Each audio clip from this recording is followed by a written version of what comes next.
Hello, welcome to the second mini lecture this week, and we're following on from lecture 10A. We were looking at how to add a control loop to multiple input, multiple output systems. And aside from the trivial result that there's no interconnection between one input and the other outputs, except the one that you're aiming for a control loop, then we need to be more thoughtful about how we decide which are the best loops to use. So we were about to look at the relative gain array. So this is a method for weighing up the significance of the interconnectivity between the different inputs and the different outputs. And what we do is we create a matrix of what we call relative gains. And so the gain, remember, is a ratio of a steady state output to a steady state input. And we have the definition for the relative gain provided here.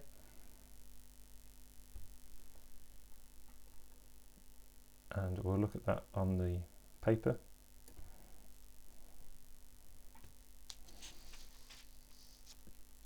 Like this. So here's our system. Multiple inputs, multiple outputs. First thing to note, for the relative gain array, we are dealing with systems where you have the same number of inputs as the same number of outputs. So we have square matrices. That's a limitation, obviously, but I'll come back to that shortly about how we can adapt to systems where that's not true. But that's the starting point of our analysis. We have the same number of F's as we have Y's.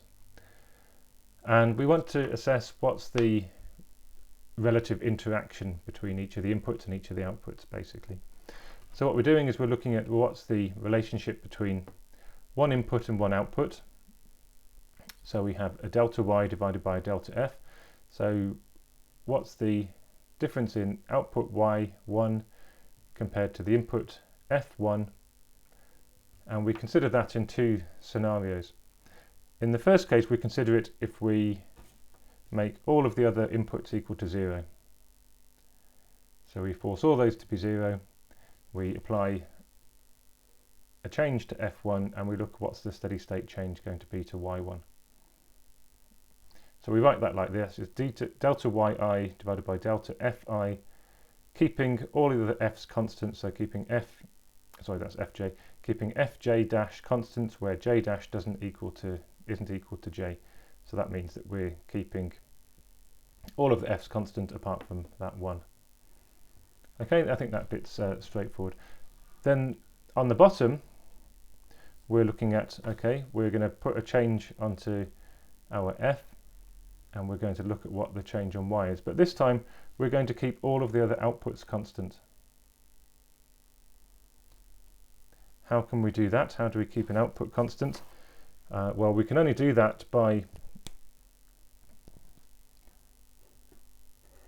introducing some feedback between the other outputs and the inputs. But if we do that successfully, then we can fix all of these outputs to be 0. And so then again, we look at what's the relationship between the change in the input and the change in our target output when all the other outputs are 0. And so that looks at the ratio of those two things. So that's looking at, well, what's the impact of adding the control loops. If adding the control loops makes no difference, then this value will be the same as that value, and so the lambda, the relative gain array, will be equal to 1. So if that's equal to 1, it means that adding control loops to the other pairs of connections doesn't make any difference to the pair that you're looking at. And so that's good. That means it's independent of the other ones. So if lambda equals 1, that's effectively like saying where we had g, the interacting transfer functions g12, g13, and so on, are equal to 0. But this also accommodates the cases where they're not equal to 0, where this isn't equal to 1, because it gives us the relative gain. It tells us relatively how significant those interconnections are. Okay, so we'll take an example to see that more clearly. Here we have our system described by the matrix equation. So we've got 4 transfer functions, g11, g22, and so on. That's 1 over s plus 1, 1 over 0.15 s plus 1, minus 0.2 over 0.5 s plus 1, and 0.8 over s plus 1. And this is the example in our lecture notes here.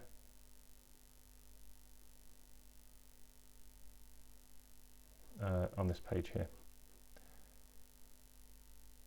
So we'll just make sure that we've caught up on all these details.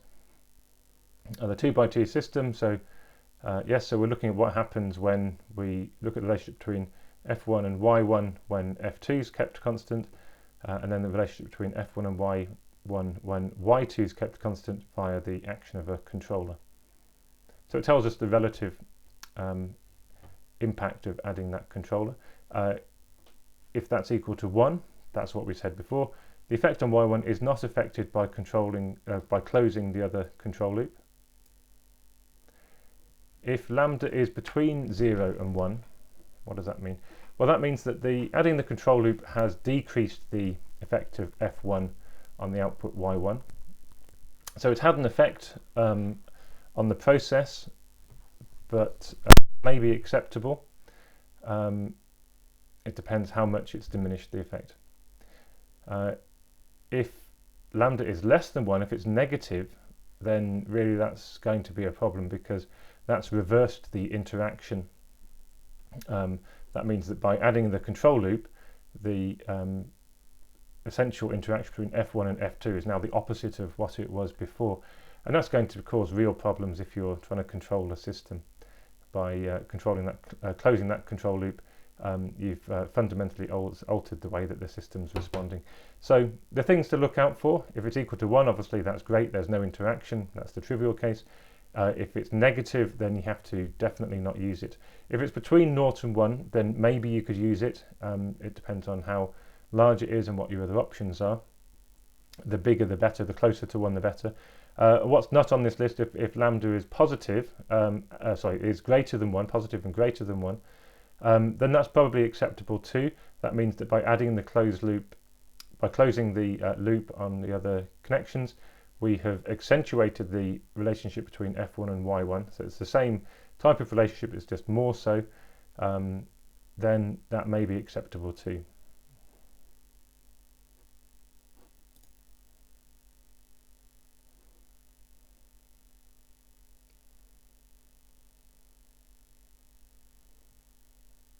So if lambda is 0, then that means that by adding the control loop, then F1 and Y1 are no longer related to each other, and so that obviously doesn't work either, because then you can't control what's happening on Y1 from F1. So we want it to be close to 1, ideally, either a bit above or a bit below. And we make a matrix of these, so we study all of the interactions systematically to create a square matrix, and then we can look at that matrix and work out what the most sensible thing to do is. So this is the example we've got to now, so I'll return to that. So this describes our system. We're interested in the case of steady state, which is what we are looking at when we're looking at the gain. So a steady state gain, so t goes to infinity at steady state, and that's the same, we know, as s going to 0. So if we look at those cases where s goes to 0, how is y1 related to the inputs? S goes to 0, so that becomes 1, and that becomes 1 also, so y1 is equal to f1 plus f2. y2 is equal to, this goes to minus 0.2, so it's minus 0.2 f1, and this goes to 0.8, so plus 0.8 f2.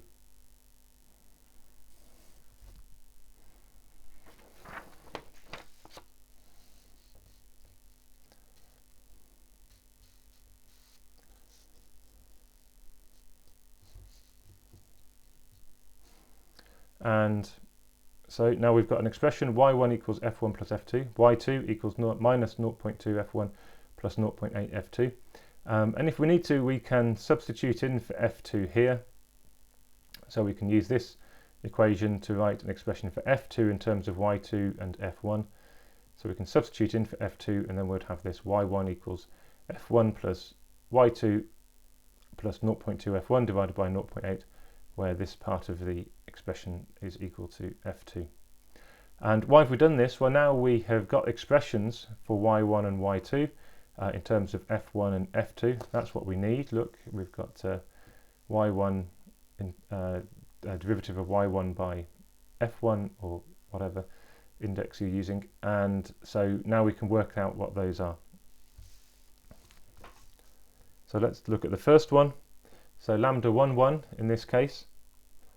So here we have dy1 by df1 when f2 is constant. We're keeping the other inputs constant.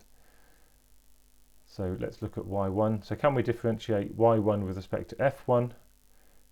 Yes, we can, and in this case f2 is constant, so we're keeping that a constant. So dy1 by df1 when f2 is constant is simply equal to 1, which is what we have here.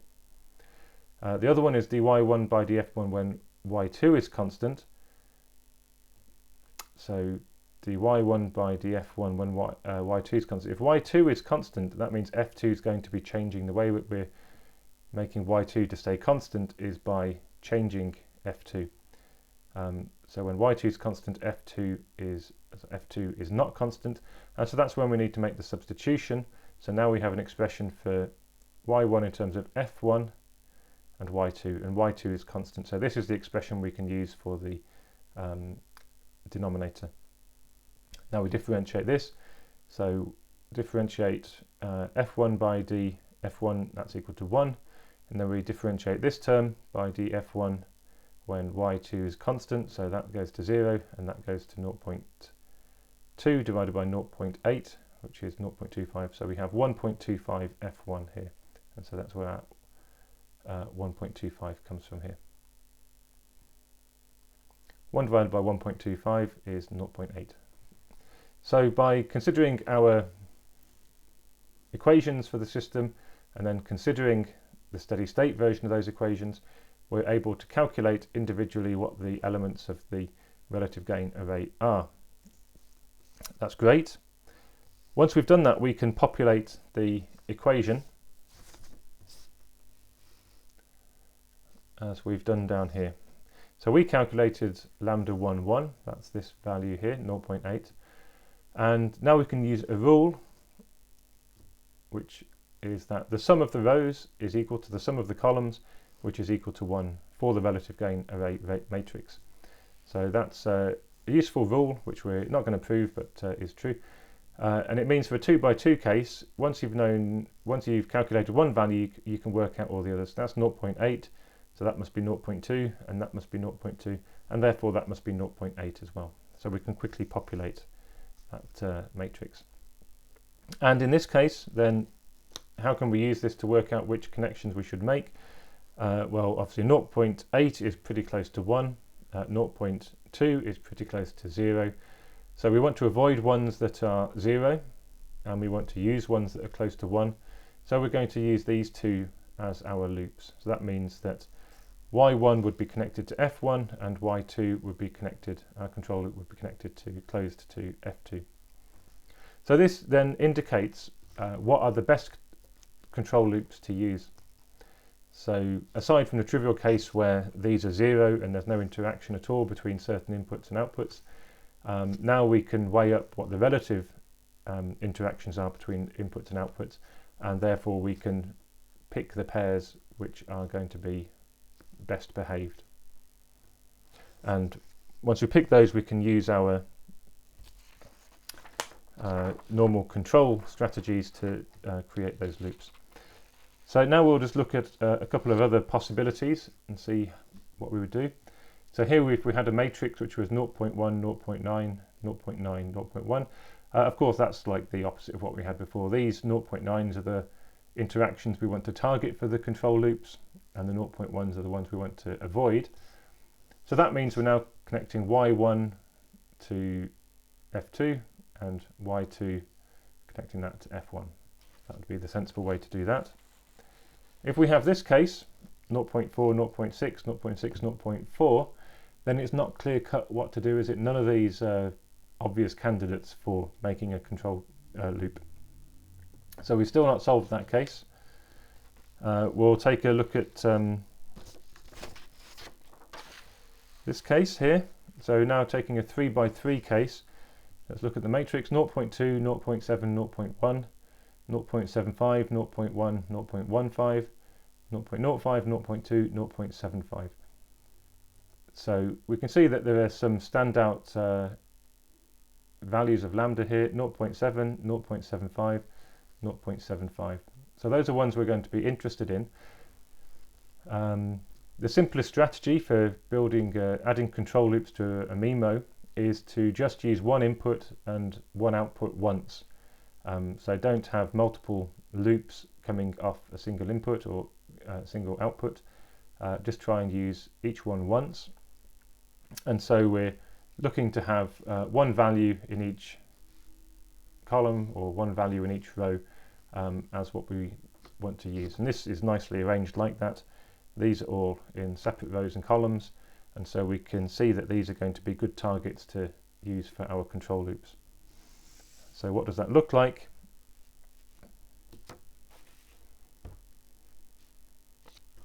Looks like this. So if we're looking at our first case that we've identified, 0.75, that's the case where we're taking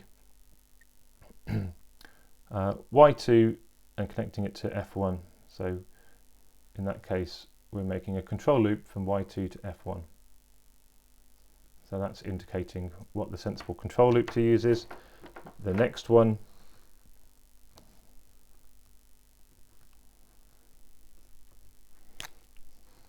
is this one, this 0.7. That's connecting Y1 to F2. And then the third one is the 0.75. And that's suggesting that we should connect Y3 to F1 on our control loop. So the relative gain array is really useful like that. It gives us a way to identify what the most sensible interconnections are. And it's kind of simple in that we're just using the steady state results to do that. We're looking at the steady state behavior to tell us what the likely best control loops are to use. Now we talked about the fact that the relative gain array is always square, but most of the problems that we'll encounter in real life don't have the same number of inputs as outputs. So here we've got a 3 input 2 output system. So how can we deal with that? What do you think? Well, we can approach it by breaking down the 3 by 2 process into a combination of square 2 by 2 processes, like so. So we can say, okay, let's make it square. We've got F1 and F2 as inputs. We've got another one which is square with F1 and F3 as inputs. And we've got another one which is square with F2 and F3 as inputs. And then each of these will have its own relative gain array. And so you'd have to consider all 3 of these possibilities and look at all 3 of the relative gain arrays to identify which are likely to be the best loops to use. Obviously, if we're only using one loop from each output, there's a limited number of ways that we can connect them up to the inputs, and so we are deciding also which are the best inputs to use out of the 3, because we can only use 2 of them. Okay, so that's relative gain arrays covered. Let's just check that we've covered all the points in the notes. So that's the example we were looking at, and yes, we got that matrix and discussed that. We've said this, the summation of the elements in the rows or columns is always 1. The RGA is always a square matrix. And the RGA analysis only accounts for interactions.